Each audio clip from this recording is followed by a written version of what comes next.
राधे जय श्री कृष्ण. सर्व गोडताईंचं माझ्या गोविंद गोपी या चॅनलमध्ये स्वागत आहे. ताईंनो, तुम्हाला असा प्रश्न पडला असेल की मी आता एकटी पडत चाललेले आहे. मी तर सगळ्यांसाठी केलं, पण आज मला एकटं एकटं का वाटत आहे.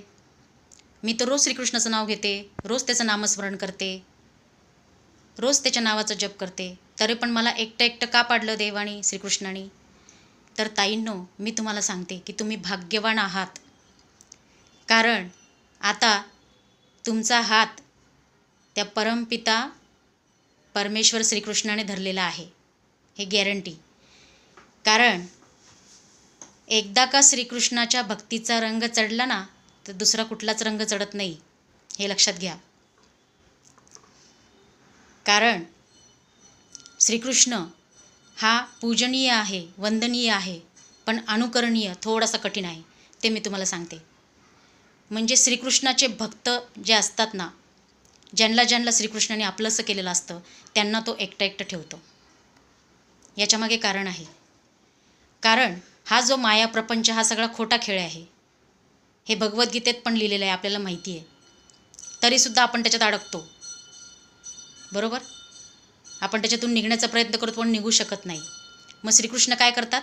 आपल्याला या सगळ्यांपासून दूर ठेवतात. आता हा प्रपंच म्हणजे कोण? आपले नातलग, आपले स्वकीय, ज्यांच्याशी आपल्याला मोह असतो, ज्यांच्यावर आपला क्रोधही असतो. जे काही सगळे षड्विकार असतात ते यांच्यामुळेच असतात. पण हे सगळे खोटे आहेत हे आपल्याला माहिती असूनसुद्धा आपण त्याच्यात अडकतो. बाहेर पडण्याचा प्रयत्न केला तर निघू शकत नाही. मग श्रीकृष्ण मदत करतात या सगळ्याला. म्हणून ते आपल्याला एकटे एकटे ठेवतात या सगळ्या प्रपंचापासून. कारण त्यांना आपल्याला या सगळ्या मोहमायेपासून, या सगळ्या खोट्या खेळापासून, या सांसारिक खोट्या खेळापासून आपल्याला सोडवायचं असतं. म्हणून ते आपल्याला एकटं एकटं पाडतात. म्हणजेच त्यांनी आपल्याला आपलंसं केलेलं असतं. त्यांना आपली भक्ती आवडलेली असते, आपण आवडलेलो असतो. कारण आपण त्यांना पूर्ण समर्पित होतो. म्हणून ते आपल्याला आपलंसं करतात. म्हणून आपल्याला वाटतं आपण एकटं एकटं पडलो. पण मी तुम्हाला एक प्रसंग सांगते महाभारतातला, की जेव्हा श्रीकृष्णाने दुर्योधनाला विचारलं की आता युद्ध सुरू होणार आहे कुरुक्षेत्रावरती, तुला कोण पाहिजे? माझी नारायणी सेना पाहिजे, माझी नारायणी सेना पाहिजे का मी पाहिजे? तेव्हा दुर्योधन काय म्हणाला? दुर्योधनाला काय वाटलं? श्रीकृष्ण काय करणार आहे युद्धामध्ये? हा तर एकटाच आहे, हा काय लढू शकणार आहे, मी याची सेनाच घेतो. मग दुर्योधनाने काय घेतलं? नारायणी सेना. आणि जेव्हा अर्जुनाला विचारलं श्रीकृष्णाने, तुला काय पाहिजे? तेव्हा अर्जुनाने कोणाला मागितलं? श्रीकृष्णाला. कारण अर्जुनाला खात्री होती की दुर्योधनाने नारायणी सेना मागितली, कारण तेव्हा त्याचा पराभव तिथेच निश्चित होता. कारण श्रीकृष्ण इतका ताकदवान आहे आणि हा सगळा प्रपंच त्यांनीच रचलेला आहे. मग मी श्रीकृष्णालाच मागितलं तर त्याच्यापुढे ही नारायणी सेना काहीच नाही, क्षुल्लक. कारण हा सगळा खेळ तर श्रीकृष्णानेच रचलेला आहे ना, हे अर्जुनाला माहीत झालं होतं. श्रीकृष्णाने सांगून ठेवलं होतं ना अर्जुनाला, हे सगळं मोह माया मीच रचलेलं आहे.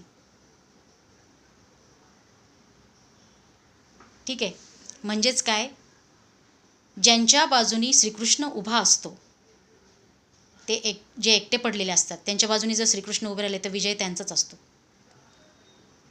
मग दुर्योधनाकडे श्रीकृष्णाची नारायणी सेना होती, तरीसुद्धा दुर्योधन हारला, त्याचा पराभव झाला.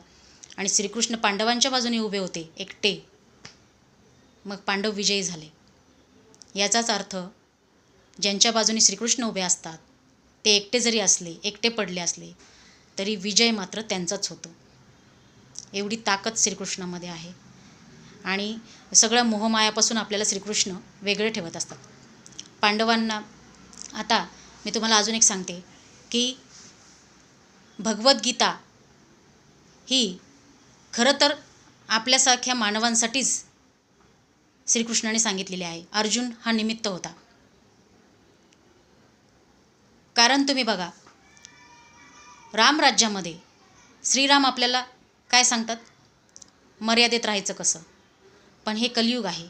कलियुगात श्रीकृष्ण आपल्याला काय सांगतात? मर्यादेत दुसऱ्याला ठेवायचं कसं. म्हणून तो शक्यतो आपल्याला एकटं एकटं का पाडतो? कारण हे सगळ्यांपासून दूर ठेवायचं असतं त्याला. या मोहमायापासून आपल्याला दूर ठेवायचं असतं. त्याच्यावरचा विश्वास त्याला कायम ठेवायचा असतो. त्याच्या भक्तांना त्याला ह्या सगळ्यांपासून, षड्विकारापासून वाचवायचं असतं. म्हणून तो आपल्याला एकटं एकटं ठेवतो.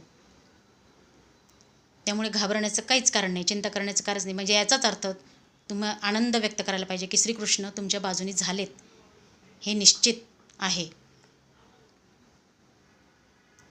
म्हणजे भगवद्गीतेत साक्षात श्रीकृष्णाने म्हणलेलं आहे अर्जुनाला की तू मलाच समर्पित हो. कारण हा सगळा मोहमाया प्रपंच आहे ना, हे काही कामाचं नाही आहे. जेव्हा श्रीकृष्ण अर्जुनाला सांगू शकत होते ना, कारण अर्जुन तर सगळ्या आज्ञांचं पालन करत होता श्रीकृष्णाच्या. मग श्रीकृष्ण सरळ सरळ त्याला सांगू शकत होते की तू युद्ध कर, लढ, तुझं काम कर पूर्ण. पण श्रीकृष्णांनी काय केलं? त्याचा रथ कुरुक्षेत्रावर मध्यभागी नेला आणि त्याला दाखवलं, बघ हे सगळे समोर जे उभे आहेत ना, ते तुझेच नातलग आहेत, तुझे आपले लोक आहेत हे सगळे, आणि त्यांच्याशी तुला युद्ध करायचं आहे. म्हणजे श्रीकृष्ण आपल्याला काय सांगू इच्छितात ते अर्जुनातर्फे? की आपलेच लोक आपला घात करतात, आपलेच लोक आपल्याला त्रास देतात, आपलेच लोक धोका देतात आपल्याला. परक्यांकडून आपल्याला त्रास होत नाही. तुम्ही इतिहास वाचला असेल ना, त्या इतिहासामध्ये हेच धडे आहेत ना, त्या धड्यांमध्ये हेच आढळतं. आपल्याच लोकांनी आपला घात केलेला आहे. आपलेच लोक आपला घात करतात, धोका देतात, त्रास देतात. परके शक्यतो नाहीच. आपलेच लोक असतात जे आपल्या विरुद्ध उभे राहतात. म्हणून त्या मोहापासून, आपल्या लोकांच्या मोहात पडायचं नाही. म्हणूनच श्रीकृष्ण आपल्याला एकटं एकटं ठेवतात. कारण आपलेच लोक आपल्याला त्रास देणारे असतात आणि त्यांच्यामुळेच आपण परत परत प्रपंचात अडकत असतो. या माया प्रपंचामध्ये परत परत आपण त्यांच्यासाठी जन्म घेत असतो. कारण ते षड्विकार आपल्याला लागतात. मग ते षड्विकार आपले सुटत नाहीत. आपल्याला मोह झालेला असतो आपल्या लोकांचा. मग तेच लोक घात करत असतात. कारण हे सगळं खोटं आहे. माया प्रपंच श्रीकृष्णाने रचलेलं आहे ते, आणि आपण त्यात अडकत राहतो सारखं. म्हणून श्रीकृष्ण आपल्याला एकटं एकटं का ठेवतात? कारण ते आपल्याला ह्या सगळ्यांपासून दूर ठेवायचं असतं त्यांना. आपल्याला ह्या सगळ्या चक्रामधून, जन्म मरणाच्या चक्रामधून त्याला आपल्याला सुटका करायची असते आपली. म्हणून ते आपल्याला एकटं एकटं ठेवतात. म्हणजे आपल्याला आनंद मानला पाहिजे. आणि श्रीकृष्णाला आपल्याकडून हेच पाहिजे की तू मला समर्पित हो, माझा भक्त हो, आणि मलाच तुझं पूर्ण समर्पण कर. म्हणजे मी तुला या सगळ्या जन्ममरणाच्या चक्रामधून, या सगळ्या तू जितकी वर्ष जन्ममरणाच्या फेऱ्यात अडकलेला आहे, आता मी तुला सोडवणार. म्हणून तो आपल्याला एकटं एकटं ठेवतो. कारण आपण परत अडकू नये या प्रपंचामध्ये. म्हणून मग हे भाग्याचं लक्षण आहे, आपलं भाग्य आहे. आज मी तुम्हाला दिसते ना, हे श्रीकृष्णाच्या कृपेमुळेच दिसते.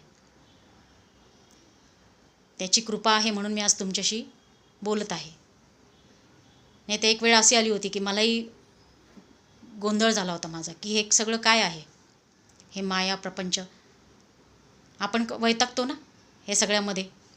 आपण कधी कधी त्रासून जातो आणि म्हणतो, देवा मला आता ने एकदाचं, मला नको आता हे सगळं. तेव्हा श्रीकृष्ण खरंच आपल्याला हे सांगत असतात की हे नाहीच आहे तुझं, मी तुझा आहे. म्हणून तो आपल्याला एकटं एकटं ठेवतो. मला तुला आता माझ्याकडे घ्यायचं आहे, तुझं खऱ्या घरी न्यायचं आहे मला. म्हणूनच श्रीकृष्ण आपल्याला एकटं ठेवतात की मी तुझा आहे, हे सगळं नाहीच आहे तुझं. म्हणून तो आपल्याला असं वाटतं, त्रासलेलं आपल्याला जेव्हा जाणवतं, आपण म्हणतो बाबा आता नको आहे हे सगळं. मग ते तोच सांगत असतो ना, हे तुझं नाहीच आहे, कुणीच तुझं नाही, मी तुझा आहे आणि तू माझा आहेस, हेच श्रीकृष्णाला सांगायचं असतं.